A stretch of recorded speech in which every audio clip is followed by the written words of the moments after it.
of all, tell me your name and where we are. Well, my name is Albert Curtis. We're in New Harbor, Maine. How long have you been fishing?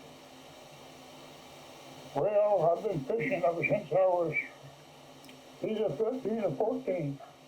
How did you start? What was it like when you were a kid, right? So I went there before I went to high school. What did you do? How did you do it at that point? Well, I had a rowboat in the road. And you made your traps, went in the woods and cut spruce bows with half-round traps. And we bent the bows and made the traps. And never had too much money in them, just lives. A lot of time, right? Oh, well, you have a lot of time in the winter. Of course, we only went a little while in the summer, so down off Dunkard Point, where them fish houses are up there. Yeah. Were there more lobsters then than there are now? Oh, no. Oh, no. My father had out 40 traps. He'd keep them out all winter. And my brother would stay home one day, one week, I'd stay home the next week and help him haul. We'd row. We had to haul the dory out when the time. We'd keep it out there. And we'd help him last year when we'd row for him. And all we needed was 5-gallon pail to put the lobsters in. We had to put them in water so they wouldn't freeze and change the water once in a while. That's all you needed is 5-gallon pail. The fishing wasn't so good then. Well, you didn't need much money. Of course, we wouldn't go store and buy bread. Mother made the bread. In the fall of the year, bought a couple barrels of flour in the last few years, and that's where they bought them. Father bought them that way. Basically, you made everything yourself. Yeah. Well, I built 2 boats out in that building out there, 26 foot long, myself. I built one for my brother-in-law. How long did it take you to build a boat? Oh, I couldn't tell you. The first one I built one winter. Because my old boat I had was pretty well short. Not put it off doing anything, just built the boat. I never kept running the time. But I bought that one and selling Jeep engines. Said, well, I bought 2 Jeep engines for $154 a piece. People were crazy. What you buy 2 for? Well, I said, had parts. And I put that, when I had that boat in the water, I had just $1,000 in it. Shaft, wheel, had a pothole, a windshed, that's all. Yeah. When you were really young, did you fish? You fished from a rowing dory. Yeah. Yeah, and then I come to I bought what they call a dory boat. It's like a dory, only had a rounding bottom. And it had a 2 horsepower Booth Bay engine. It was made of a Booth Bay harbor. The engine was. And the boat was 20 feet long. I bought the whole thing was $75 with a fella. And when it come fall, I'd unhook the engine from the bits. And I'd pick it up and pass it to somebody who had their boat hauled out. Pass it to somebody, and they'd pick it, set in the wheel by. I wheel it home, put it in the barn for the winter. When you first started fishing for a living, how many traps did you Boat 40. Yeah. Was your dad a fisherman also? Oh, yeah. I'm fishing all right. And you lived in New Harbor all day? Well, Pemmican Point, that's just down here a little ways. Yeah. Oh, yes. Well, I was in the Coast Guard 4 years. That's all.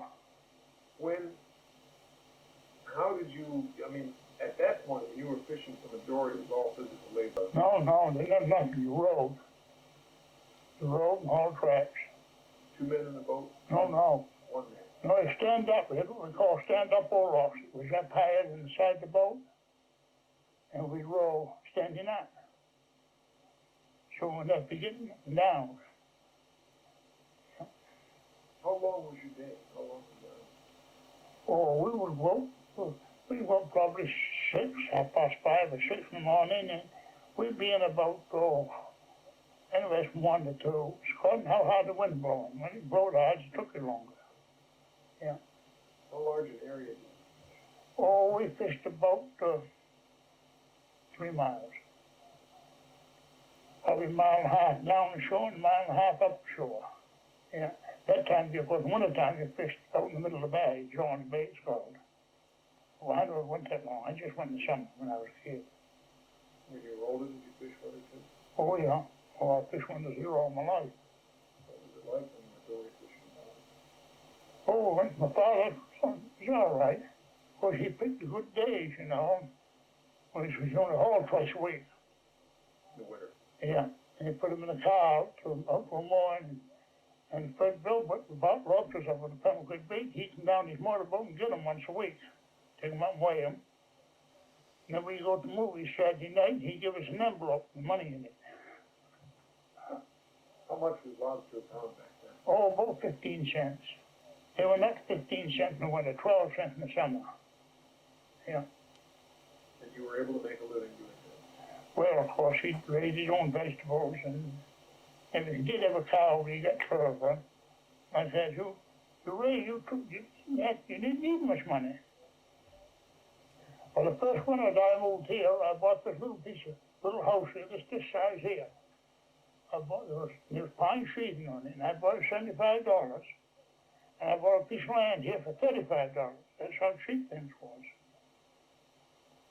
And that winter, when I got this moved here and we moved into it, I had just $35 last me all winter. And of course, I hauled probably once a week. And when it comes spring, I had $10 left. I always remember that. No, nice times. Good times. Yes. Good times. Yes. Everything's relative there. Yeah. Did you ever fish? Did you ever use sail poles? Wind poles? No, I used to go with my father. Probably I was 16 or 17. He had a friendship sloop called the Dixie. And I used to go with him some. He rode hand lining like that and log train with him. And we used to run over here and up in John's Bay and John's River. He'd go over, he'd low tide at night. We'd anchor, we'd pick them in periwinkles like a conch, like a round, like a periwinkle with a bag, a handline bag. And he always figured it out, so we'd give him night tide, and then we'd stay there and get a morning tide. And we'd ship them overboard in bags, and he'd bring them over here and have enough bait to go handlining for a week. More probably. How did you ever get caught out in bad weather? Misjudge it? Oh, once in a while, but nothing more than anything really. We didn't think nothing of it. No. I had a little 21-foot double ender.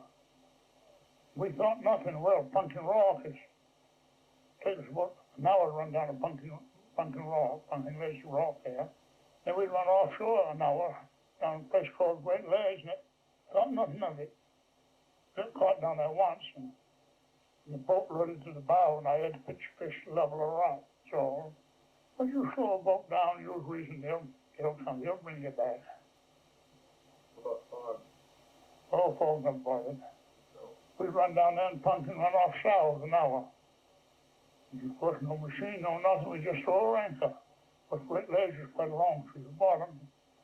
And when the anchor went down, the boat swung around, we get your hand line overboard, you'd have anywhere from 30, 35 fathom water. And we get 1,000 pounds of codfish. Yeah. 2 cents a pound. Okay. That's a lot of work for 2 cents, isn't it? Well, you think the 2 cents went somewhere. I should buy a 5-pound bag of sugar for 18, 20 cents one time. Because I was awful when it went up 25 cents, 5 pounds. Now did you build all of your own boats? Well, after I come here, I got a building in. Yeah, I built 2 it's all. There's a picture of the last one right up there. Really? Yeah. And where did you learn how to build boats? I went in the shipyard during the war. They wouldn't take me to service on account of that. Birthmark on my hands. But I was in the Coast Guard with it. It wasn't put on there. When I got out, the Dr. Booth says, now I get your pension. Says, you didn't have that, you went in service. I said, you can take your pension, you shove it, I don't want no pension. So, these were all wood boats. Oh yeah, cedar, oak, for framing the keels and stem like that, and the rest of it's all cedar, all stuff that I bought around handy. Well, the hillside rock on Lake of the Beach, the old fellow down there had a mill, you saw the lumber poles. And that one there, ran through the whole length of her underwater. She ain't got they ain't butted nowhere underwater, that one there. I asked if he'd get them up long for me, I'd pay him extra. He said, yes, I'll get them for you. What do you want? I told him. Yeah. Huh, so she was a little tighter than. Well, no, that's stronger. Of course, the back will give a little bit. Yeah. Yeah. It would work. Yeah. Now, how long did a wood boat last? Well, that's up how well you take care of them. That first one I built, she was launched in, let me say, 1948 or 9. And she's still going today, never been caught. She's over Boothby Harbor. She Yeah. Well, she was every door nails. And you copper in there, couldn't get every door. And use every door bolts and all that stuff. Salt water don't affect them. how often did you haul it? Huh. Another haul, the first one called you, ground it out, tied and coppered it, that's all. But when I got older and I didn't, last 2 years, I guess I fished, I hauled her home, had to go to gravel, put that center on. Yeah. Yeah. With her, I fished 200 traps. And then there's wire traps. So you did fish wire traps? Oh, yes, when the wire traps come out, I went right to them, yeah. I built my first one, and then after that, had them bought them all made. Are they better than wood traps? Well, yes, they're better in several ways. They don't move around the storms. And when you set a wooden trap, you've got wooden ballast in it, no cement, or about 2/3 of a gallon. Then you've got to put rocks in it to sink it. And it takes about a week for it to fish. You haul it, let it sit 2 or 3 nights while you take out a couple of rocks. Probably got 6 in there to spread around. And it takes a week to get the rocks out. Bubbles is coming out live, they won't fish. But the wire trap, you shove it overboard and hits bottom, goes right fishing. Yeah. Huh. Now the wire traps survive the storms better? Huh? Wire traps? Yeah, they don't move around storms nowhere near as much. Experience I've had with them. Yeah. That was for, the last time I was up here, 5 years ago, I think. There was still a little controversy over what was the wooden wire. Well, there is now in places, but it came here. It's all wire. It's all wire, yeah. Yeah. Do you eat lobsters? Do you like lobsters? Yes, the lobsters, I had fish burgers down there, we hit it together. Father and my brother bought a piece of land, with a little cottage on it, on a gourd. Down 8 years ago, we bought it for $300, mind you. In the back cove, and had 50 feet on the shore. And probably a quarter of an acre at that. And when I was in nursing home, I had a heart attack and went into the hospital up here, and they didn't know what the hell trouble was with me. They sent me up here 5 weeks, and they sent me to Portland. The doctor told me up there, said, your Dr. Powell called me and says, I'm sending him up, probably dead when he gets there. I don't remember thinking I had a heart attack then. I woke up in the nursing home 4 months afterwards in Walterboro. And my wife saw my boat. I had things fixed up, anything happened, so there was no trouble. So she saw the boat in her name, mine too. She saw the boat, I had a nice cook stove over here waiting there, she gave that away, she hated it. I hit my hot water with it and everything. Now, of course, I got the stove here. Now what, how would you describe the taste of a lobster? Someone who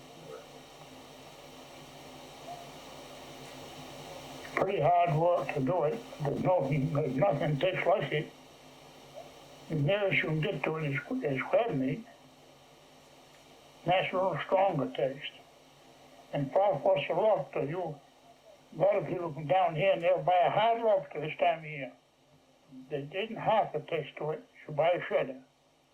You buy a shredder and you won't as much meat, but you get tender meat and tasty meat. Yeah, you come this year, I'll give you a lobster sandwich. Eat them all now. Well, I was coming to the fellow bought the fish burgers down there. He tore the dock down, built a new dock, the big building there. He lives up Round Pond, fishes out here in the winter, but Round Pond fishes over in the time. I work by Sunday's Law. Up there, they got there's town land in there, and there's 2 lobster buyers there and stuff. And him and his father kind of got own one of them as they do. So every time I go up, he gives me lobsters. Just eat. I was up Sunday, he gave me 6 lobsters. What in the hell you think I'm going to do with 6 francs? Oh, you can eat them, he says. But I don't know if I can tell you what they would taste like after that. You're going to taste all alone. Some people love them. 90% of people like them. And there's some people can't eat them. Like me, I can't eat shrimp. Well, see, we used to go shrimping, I used to. Are there still shrimp here or no? Oh yeah, they're shrimping in the winter. They won't start until probably, well, there's a law like last year was supposed in November. It's they're a cold animal. Yeah. What is the lobster like to catch? I mean, is it difficult to catch a lobster? No, not if you build your trap right. You've got to have the right heads in it. Now, a lot of these fellows, they'll have these fellows make traps. They'll head them and everything already put in the water. But half of them don't want their heads. They want to knit their own heads or head them in the way they want them, put them in them. Yeah. Now, what are the differences in heads? Well, we have what we call a hate mouth. They use mostly now. We used to use funnel bowls of wire. We had wood first. I used to use wood, had wooden ones. We'd go cut little limbs of trees and bend them and make funnel bowls with them. Of course, we used cotton in them days, and they tied everything. You couldn't fish a big gang of traps because you had to hit them twice a year. The heads only go about 4 or 5 months. You had to hit them twice a year. Now with this nylon, I've tried it. You can take a brand new trap, put heads in it. When that trap wears out, you can take them out and put them in another trap, and they'll wear that one out. I didn't try it any further. Nylon, yeah. They're all talking here, oh, yeah, fishing too much gear. Well, I said, they've stopped it off fish. How? I said, do away with all synthetic stuff, right back, cotton, coal tar. You can't possibly do it. You can't do the work. No? Is it the shape that makes Should the head, a funnel bowl sits round this way, usually, say, but a canned head sits on a 45, like. And now we run a string around it. So there's nothing in that there, and it's on a 45. Yeah. and that fish is better? We always think so. Fishermen gets ideas in the heads and how to change them. Do the lobsters migrate? Do they travel back and forth? Well, here's what I can tell you about that. There's a place called Stapleton, which island it's called. There's a place up probably a half mile long in back of it. Last 2 years, the state has sent 6 skin divers down there, and they spent 3 days going around counting the lobsters there. Everybody had their traps in there. Then they had everybody take their traps out for a month. And then they counted the lobsters. Then the skin divers come back and see how many lobsters was. Wasn't any there. They were gone. So then they had the fishermen come back, put their traps there. They never got none the first of it. And they waited another month, sent skin divers down, the lobsters right there. They figured what they're doing. See, when you haul a trap back, you take your old bait off, throw it over and put it in new. They figured they was feeding on the baits for heaving overboard. That's what's throwing them in there. So that's an experiment that learned us a little something. Yeah. So Yeah. you move around, and you're actually, Yeah, by fishing lobsters, you're helping feed them. yeah, that's right. Now, a Now, the lobsters are picking up around here. They've done the best this year they've ever done. This spring, all along the right now. They're doing good. Last winter, when the shrimpers was going, of course, they dragged the mud, and the lobsters crossing the mud in the winter. Don Bowman went shrimping there. He told me that he got so many lobsters, shot lobsters and stuff, he wasn't allowed to have even a legal lobster aboard of a drag. Shovel them, so many of them shovel them over with a shovel. 100-pound, 150-pound rod drags. Yeah, shovel them over, so you couldn't bother to the hand, you'd be able to do anything, shovel them over. Wow. Yeah. That's great. Now, are they a feisty animal? They fight, you mean? Yeah. Oh, yes. You try to pick one in the water. You try to grab one and jag. You take a bucket, a barrel, put water in it, and throw a couple of lobsters in there. And if you reach in and get one of them, the other one biting you, you'll be lucky. Oh, yes. You used to peg? Yeah. I love to peg. I thought I had one here. No, go on. No, they used to put them by hand, and they got making them by machine. Now they use rubber bands all together. Rubber band easier? Well, it's not, it's no difference. You got them, the thing you put it in, get hold of the band, jam on it, stick it on the, it's just as quick, not quicker. Especially in the winter times, you've got them woolly mittens on, and trying to pick up one, you've got to take your mitten off, pick it up. But you can pick the fires up all right.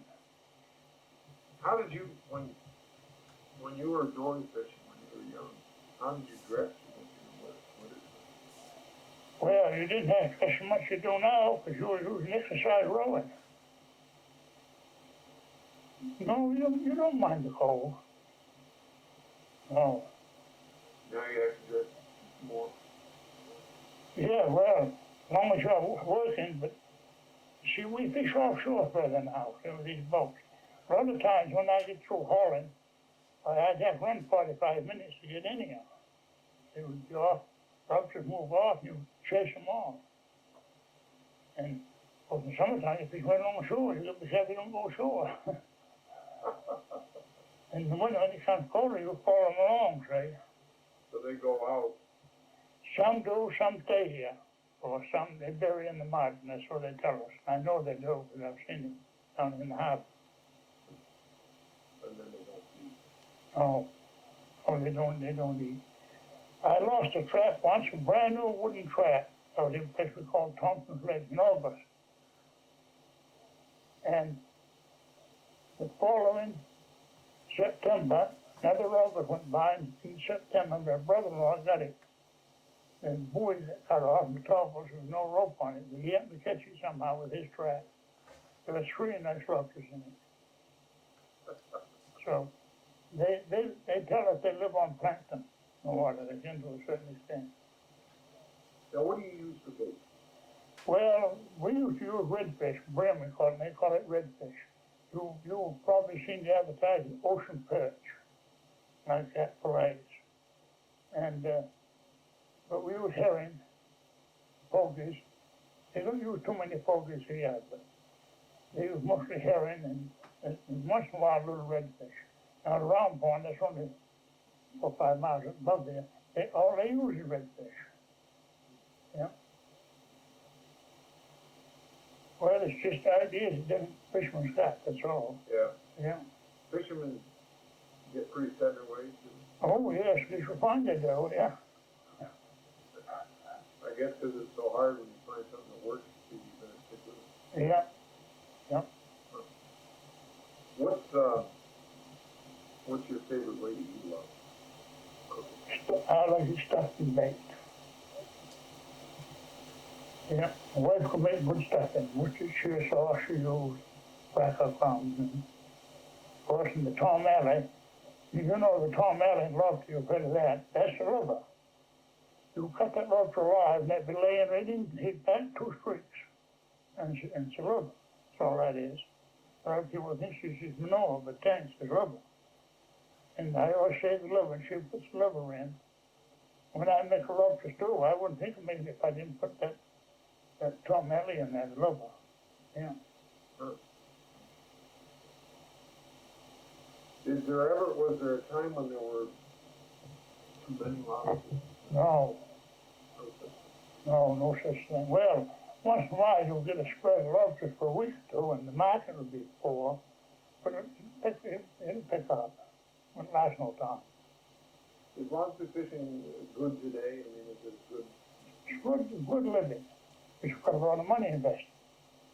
Now, this kid down here, down here, backhoe fishing around, he fishes 1,000 lobster traps. Most I ever fished was 200, and I used to haul 100 a day, and that's all. And I'd be in by 1:30 or 2 o'clock. But he leaves it 4 daylight in the morning, and you'll go up with mother and father's tonight. You'll go up by about between 8 and 9 o'clock, and he'll be just coming home eating the supper. Yeah. But he's got to do that to pay the money. No, he's single. He ain't going to go. He owns everything he's got. He bought land. He's buying a piece of land now on the north side of the harbor. They're giving $1,000 for it. Yeah. Well, he says, where the banks are, he bought land up around on 32. That's between here and Waterboro. He bought 2 or 3 pieces up through there. Well, he says, I don't want too much money in the bank. I'd rather have it in land. I'll have the land. It may not be worth so much, but I'll have it. But the bank deal, I won't have nothing. Are people here, you're talking about the savings and loan crisis and so on? Yeah. Are people here afraid the banks will fail? Yeah. Yeah. And I'm really having myself. I've been through it once. What happened to you? Well, when they had that bank crash, you know what Roosevelt was in there? What was it, 1932, 3, 4, along there? Yeah, we long in there somewhere. That's when I got out Coast Guard. I was on a rum chaser. A rum chaser, 3 of us. Mind you, had patrol here to New Harbor from Pimlico Point to Cape Elizabeth, which is about 40 miles, one boat. That's a lot of going. Cape Elizabeth, which is about 40 miles, one boat. That's a lot of going. When I got over the Coast Guard, why, I had $800 in the bank both back. And I got out same as today. The next day I went to the bank and she was closed up tight, couldn't get a cent. And I was prison on that to stop me in the fishing business. Well, I had a brand new 40-year-old Model A Ford. Well, I said, well, one thing to do was sell it, what I can get for it. But there was no fit in Portland buying it, so I went up and sold it what I could get. And hopped on the train and come to Damascus. She went along with me. I came down here and bought a boat for $75. Tied out, bought 25 traps to start with and started building. Yeah. Boy. Yeah. You basically started all over. Yeah. What was it like working on a number? Oh, good. The captain was drunk all the time. He's a hell of a nice man. This place is drunk? If he was drunk, he was just as good. He was sober, and he knew some Jonesport. Hell of a good man. There's a lot of rum running going on. Oh, yes. Well, yes. Is that how the guys get the stones? That's what kept him going. Jed, the skipper of the boat. What, can you tell me about that? Some stories about what that was? Well, the biggest one he never took any unless he had to. We was in a situation over Bull Bay Harbor, all he had to. She was a stone carrier, originally supposed to be. She had 4,000 cases aboard of her. All different kinds you think of. We might have got 30 cases down Bull Bay Harbor. And we took a show and hid around and everything like that. But when they got the captain told us he had 4,000 cases aboard. And when they got the receipt from the custom house in Portland, 3,600. So they lost quite a lot between the store, between there and the custom house. Was this during prohibition? Oh, yeah. Yeah, that's when I got over and repealed it, see? Oh, Yeah. so now you work for the Coast Guard? Yeah, our base was Damage Cove Island. That's all 7 miles off Moon Bay Island. Yeah. Now, so this guy was running this illegal? Or was he bringing it in legally? No, see, legally you weren't allowed to have any liquor anywhere then. Oh, no. Now, how often did you catch it?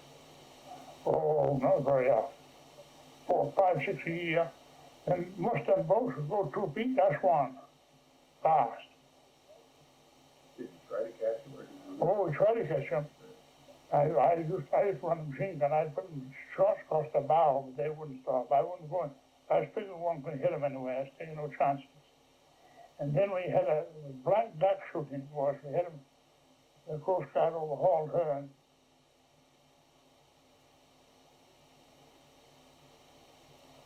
and she had bows aboard. And she was a powerhouse, and there were 3 men in the powerhouse, and they killed 2 of them. They sprayed them machine gun bullets. Some 2 of them knocked out, and one allowed to even bury them on. Did they have rum on board or no? We piled right up on them, some of them, and we couldn't fire. Oh, anyway. So with it. Deal with the rum when they Put in the custom office, and there's another racket. The custom officers over at Booth Bay had 4 or 5 over there. They had a boat they was floating once in a while. So a fellow would say to me, come on, let's go up to the custom house. What you going up there? We didn't want to take some of the stocks. See how much liquor we got there. And they'd all fill up pockets up and bring it home. That's all. They never counted any. Now, who were these guys? Huh? Who were these people? Custom officers. Looking for it. They's up there. So they were all supplied? Sure. Now, where did your captain get it? In custom? No, he got it run on us. Oh, he'd buy it from the guys who was taking it? We went, I tell you something, we went alongside of one over here, so Bristol shoes, the water was right up and down. They had gangplank on the shore of the boat, and he knew what was going on, because he smelled booze anyway, I always saw. So we went in there, snapped, we could drop the exhaust pipe down, and she just gurgled with it, she ran us loud. And then he snapped that searchlight on, and there was a truck there loading. He was talking about scouring. They run up that gangplank into that truck and took off, all of them. Now, the judge says, there's no need of that. I just wanted a couple of cases. Went alongside, he got a couple of cases, stepped back aboard, and we went off. Oh, now, did you drink at the time or no? Very little, once in a while I might, yeah. Oh, He's a hell of a nice man. None any better. your captain. Yeah. Well, he come in one time from Portland, you don't know the way, but most of the Kennebec River, that's the Bass River there, there's a bellboy, and he was northeast, on us northeast. We got over first small point. Judge says, no, just run up there. We must go back. There's an island, Manhattan Island, a nice dock up there. It was in the race. So we got Manhattan Island there. We're all turning in, nobody on Washington. Well, I went down making coffee. The judge was skipped up and down and said, you got coffee made? It's all made, Judge. So he and I were sitting there having a cup of coffee and had a shot while I was steering in Mel's brow. I heard this little thud. It was edge and all. Mel must have jumped off. He had a little place to stand on. He was shot. Must have jumped off of that. But it's when he kept kicking the bulkhead and jumped by the quad. He just cried and he went out and Mel's Mexican car and I went out and he hit that bellboy and took a chunk of the stem and plank that on the bow. His boat had tight bulkhead, but somebody bored 2 lumber holes in it. Well, we got inside upon down and we couldn't get up the Coast Guard station. They see us, the searchlight through the snow. We run ashore. And that's when they had an investigation on it. That Judge Carver, the captain, says I was steering. Nobody else. I was one doing the steering. That's what it was. Yeah. Nice man. Is there a similarity between the Coast Guard effort against some runners then and their effort against some runners. No difference, oh, same thing. I'll tell you a sample of it. They just got some dope up here going up what we call the back river. Just on the river's right name place. You go from sheep putting up the back, you can go to the Maine River, say. And there's an island up there with you can drive a car on, right off the shore. I what the hell are them people's names? I forget now what their names was, running around. So I see the high sheriff here, Scotty one day, Billy Carter. So I get in the car and talk, then I get a question asked there. I says, I know that's where they used to land bulls when I was in the Coast Guard. He says, I thought of that. He says, and I told him the names. He says, Christ, he says, that's what these fellas' names are. He says, and I see him after, said, we checked into it, and that his grandchildren. He said, that fellow, that you fellows caught. Yeah. I'll be done. How long ago was it? Oh, Jesus Christ, that's 50 years ago. Yeah. And how long ago was the dope bust? Oh, 2 years ago. Yeah.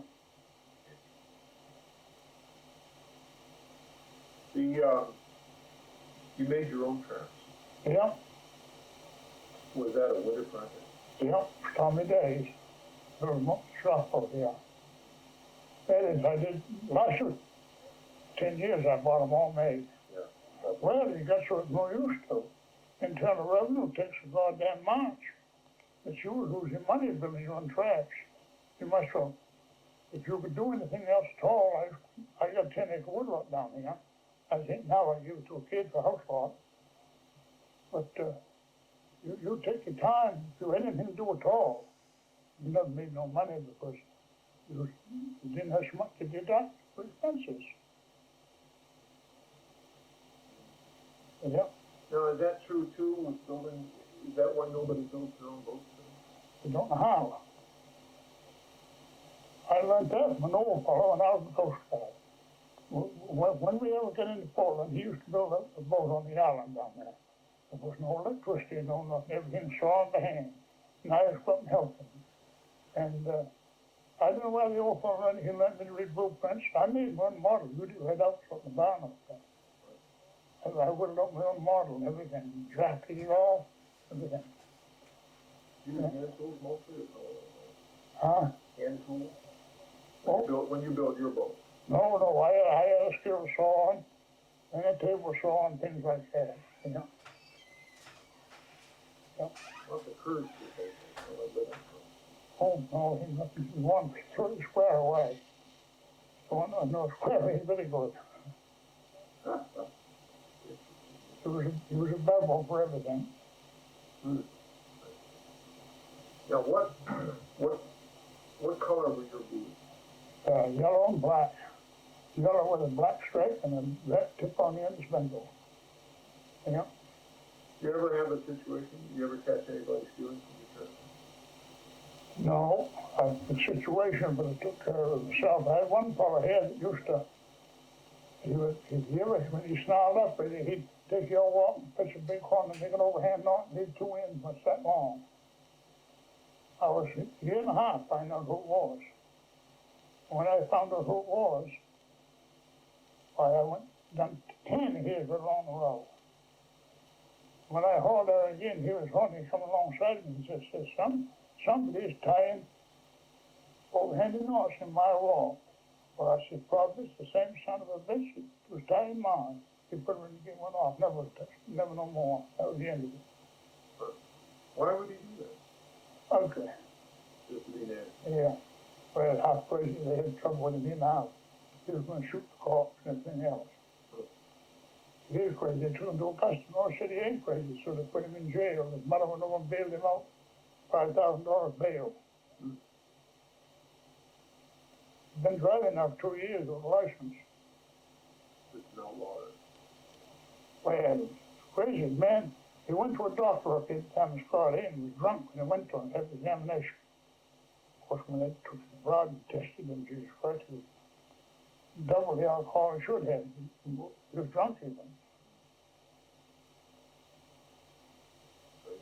So they notified the state. they took the license. God says, God, if you blame the doctor for it. But the law is, if you examine a fellow and you think he's drunk, you've got to notify the state. Because if you don't notify the state and he could out and kill somebody, you're liable. Yeah. So I said, that you can't blame the doctor for that. Was lobster fishing dangerous? Well, it was a little dangerous for that pot hollow, like that, but nobody ever lost anything around with it. But these hydraulics are getting out, everything's hydraulic. You just push the lever and stop it, and the other way to reverse it, kick it out, nothing to it. So it's a little safer today. Yeah. Now what did you call the drum? Well, that's a winch head, you know what that is? Put a rope on it? Mm-hmm. Well, What do you call that? This winch head? yeah, winch head.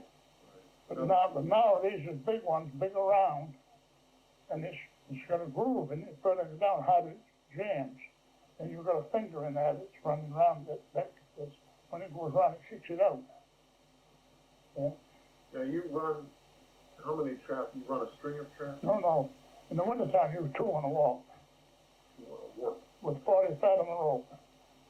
And in the summertime, I use 20 fathom, except in the harbor. If I had a few in the harbor, I use 10 on there. And outside the harbor, I use 20. The water ain't that deep, but it's sliding off. And if you get a little storm, well, they're going to slide off. And the rope, we call it over the head, so you move the underwater. Yeah. Now how many traps on a working summer? 1. One. Yeah. So there's 1 trap per buoy. Yeah. I always thought that there was more than. Well, you take it now, you go to west of here, down Casco Bay, and they fish as many traps as they can put on the boat, start up solid. A lot of them's 20, or 12, 15, according to the size of your boat. Now why do you not do that here? They'd love to. East of Pemmican Point, and there way down the other side of Rockland, you can only use what's called a bull trawl, and that's 2 traps on the wall. That law has been that way for years. I don't know how it happened to get that way, but it's the way it is. Is that just to reduce the pace? No, it's reduce the number of traps you can handle. Why, there's some of them fellows that been out of Bailey's Island. Roger and his father, 15 years ago, they was fishing 1,400 traps. And they was fishing 20 on a string when they get hooked at a buoy on each end. And when they come in, why, I watched them overhaul our lobsters, take them in and put them in the crates. Plus, to see the egg lobsters is what helps. We have Maine's got an egg law. And we've done it for years, and all the fishermen do it now. You've got a lobster that's got eggs on it. It's got a V in it. Used to be the middle flip. Now it's on the right flip. It's got a V in it. You can't be sold. She can't be sold at all. So that keeps the breeding. That helps it all. Yeah. Of course, the big ones we can't sell. What's the size?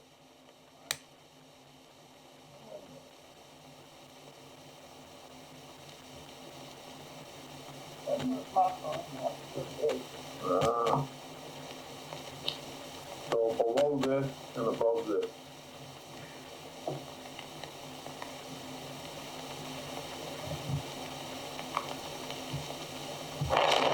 What's this called? Major. Don't have that one. Huh. It's little now. They've increased this one here, blue. Okay. That one's 5 inches there. And it's 3 3/16. Yeah. It's 16 more than that now, I think. Yeah. Huh. That's when I found out in the shop a while ago, the other day, when I brought it in the house here. They didn't have that from the father this morning. Yeah. What's the best way to open a lobster if you got a female? Oh, first one, do break claws off. And then the knuckles between the claw, the main claw and the body. You break that off the claw, And then there's a muscle like that, and you take your fork and break that muscle on the outside, and put it back so you don't peel it that way. And then, of course, nutcrackers is the best to open them with. But these shutters you can open, usually hit them with a knife like that. Yeah, the tail, of course, you just break that off, and you break off the back end, and take your finger and shove the meat out. That's the way I do it. Now, do you get into the body of the lobster and get the meat in there? Yeah, oh yes. Yeah, well, the legs are gone. It's meat there, you know. After you've done it a few times, you get used to it. You can tell right where the meat actually is. A lot of people don't know that. No. You can buy body meat, you know. Used to sell it up, they don't now if they bring them, but all I've got to be. Now, is that sweeter or taste any different? Yeah, a little sweeter. Yeah. Of course, to me, the claws taste better than the tails, though. Yeah. There's a little more tough for the tail is. Now, you dip it in butter? When I want lobster. I don't want no butter. I want butter or lean butter.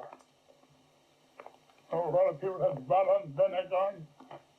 When I have lobsters, I want lobster. That's great. All right. Now, anything that I didn't ask you? Well, I can't remember now, and they want too much. What was a typical day like? Well, first to see the egg lobsters is what helps. We have Maine's got an egg law, and we've done it for years, and all the fishermen do it now. You've got a lobster that's got eggs on it. We've got a V in it. Used to be the middle flip. Now it's on the right flip. We've got a V in it. He can't be sold. She can't be sold at all. So that keeps it real. That helps the stock. Yeah. Of course, the big ones we can't sell. What's the size?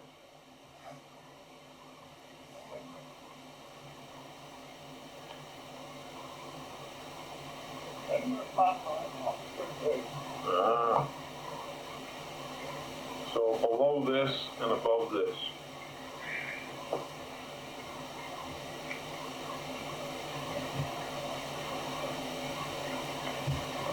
What's this called? Measure. You have that if you want it. Can't label now. They've increased this one here, blue one. Okay. That one's 5 inches there. And it's 3 3/16. Yeah. It's 16 more than that now, I think. So, that's when I found out the shop a while ago, the other day, and I brought it in the house there. Okay. You didn't have that from the father if you want it. Yeah. What's the best way to open a lobster to eat it if you got a steamer? Oh, first one, you break claws off. And then the knuckles between the main claw and the body. You break that off the claw. And then there's a muscle like that, and you take your fork and break that muscle on the outside, and put it back so you don't peel it that way. And then, of course, nutcrackers is the best to open them with. But these shutters you can open, usually hit them with a knife like that. Yeah, the tail, of course, you just break that off, and you break off the back end, and take your finger and shove the meat out. That's the way I do it. Now, do you get into the body of the lobster and get the meat in there? Yeah, oh yes. Yeah, well, the legs are gone. It's meat there, you know. After you've done it a few times, you get used to it. You can tell right where the meat actually is. A lot of people don't know that. No. You can buy body meat, you know. Used to sell it up, they don't now if they bring them, but all I've got to be. Now, is that sweeter or taste any different? Yeah, a little sweeter. Yeah. Of course, to me, the claws taste better than the tails, though. Yeah. There's a little more tough for the tail is. Now, if you dip it in butter, When I want lobster. I don't want no butter. I want butter or lean butter. A A lot of people have butter and vinegar. I don't want, when I have lobsters, I want lobster. That's great, that's great. All right, now, anything that I didn't ask you? Well, I can't remember now, and they want too much. What was a typical day like? Well, usually in the morning it's moderate, calm and nice. And then in the afternoon it breezes up, and see the wind is breezing up here now, see?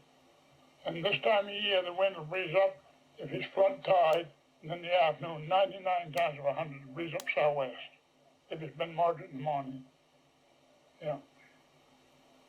Does it get rough coming into the harbor? No, the harbor's all right. We get deep water then off the harbor. We haven't got a lot of places have shore water. We have deep water there. But after you get in the harbor where the buoy is, as long as you go the other side of the buoy, you're all right. Looks like a narrow channel coming in.